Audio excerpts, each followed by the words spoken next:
कुशलपुर नामक एक समृद्ध राज्य था जो एक पवित्र नदी के किनारे बसा हुआ था। सुबह की सुनहरी किरणें जब नदी के जल पर पड़तीं तो पूरा राज्य स्वर्ण सा चमक उठता था। उस राज्य के राजा भगवान गणेश जी के परम भक्त थे। वे प्रतिदिन प्रातःकाल स्नान करते, शांत मन से मंदिर में प्रवेश करते और पूर्ण श्रद्धा के साथ गणेश जी की पूजा अर्चना करते।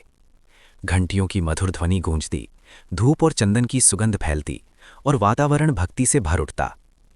पूजा के बाद वे प्रेम पूर्वक प्रसाद पूरे गांव में बंटवाते। राजा अत्यंत दयालु, नेक दिल और सज्जन थे। वे अपनी प्रजा को परिवार मानते थे। किसी पर भी संकट आता तो वे तुरंत उसके साथ खड़े हो जाते।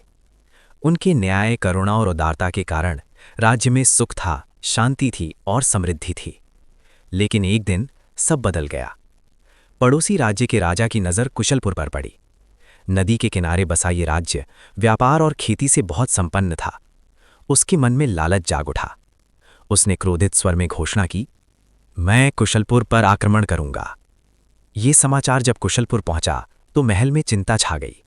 राजा गंभीर हो उठे। उनकी सेना छोटी थी और शत्रु की सेना विशाल। एक पल के लिए मन डगमगाया, लेकिन साहस ने भय को पीछे छोड़ दिया। उन्होंने दृढ़ स्वर में कहा, हम अपने राज्य की रक्षा करेंगे। युद्ध भूमि में शंखनाद हुआ, घोड़ों की टापें गूंजीं, तलवारें टकराईं और आकाश रणभेरी से कांप उठा। कुशलपुर की सेना वीरता से लड़ी, परंतु शत्रु की विशाल सेना के सामने वे कमजोर पड़ने लगे। स्थिति अत्यंत गंभीर हो गई। चारों ओर धूल, धुआं और संघर्ष था। तभी राजा ने अपनी आंखें बंद कीं, हृदय से पुकारा, हे विघ्नहर्ता, मेरे राज्य और मेरी प्रजा की रक्षा कीजिए। क्षण भर के लिए समय जैसे थम गया। अचानक आकाश में गर्जना हुई, बादल चमके, धरती कांपी और चारों ओर से विशाल हाथियों का दिव्य झुंड प्रकट हुआ। वे साधारण हाथी नहीं थे।